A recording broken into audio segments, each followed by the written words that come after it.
Tour DOA WSU update. For change namin sa visual ay wala pa po since kakalipat pa lang namin. Bago pa lang po lahat ng nandito. Giveaways remaining namin dito sa store 50. Ang napamigay po namin is 8. Ito po yung remaining namin na giveaways. Orders namin. Ito na po. Last update namin is kahapon, April 13, 2026. Store original post po namin ito po. Since April 9. Bargain mabili ay lahat naman po. Total po 15 since nung paglipat namin. And counting pa po. For replacement po wala. Ang suggested lang po namin is continue lang po yung sale. Corkboard naman po, madalas tignan po is yung clearance sale. Updated siya nung Sabado.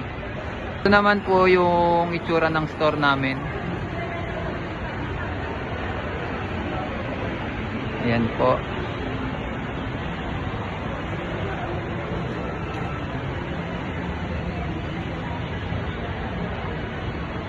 Sublimation. Production area. Embroidery.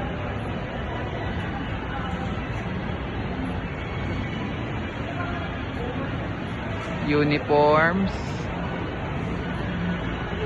Giveaways. Jackets. Ayan po. Sa IR 17123 po, sa Mesa Cashier area po, na-arrange naman na po siya.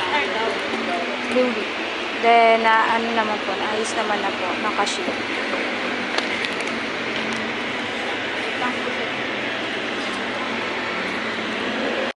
IR 17133, Mesa Storage, Embro Threads and Supplies.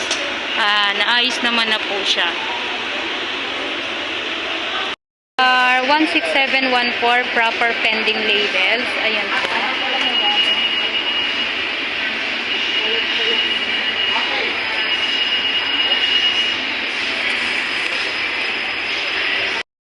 R 15058 po.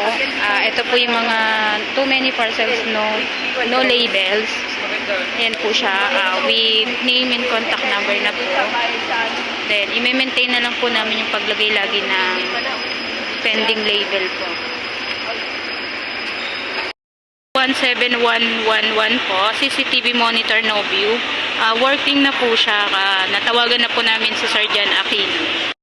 R17112 po. Mesa Storage Production or Pico Color. Okay naman na po siya din. Na-arrange na po namin. 16715 na stock of dark paper. Nag-request naman po kami pero wala pa rin pong dumarating. 7121 Messy Storage and Graphics. Ayan na po siya doon. Maayos naman po din sa wiring din po. For updated po kay Sir Aquino po. Ayan. 17120 po Messy Storage and Graphic area. Ito po siya. Yung wiring po niya, ayusin na lang po. Then, iko-consent po namin kay Sir Jan Aquino.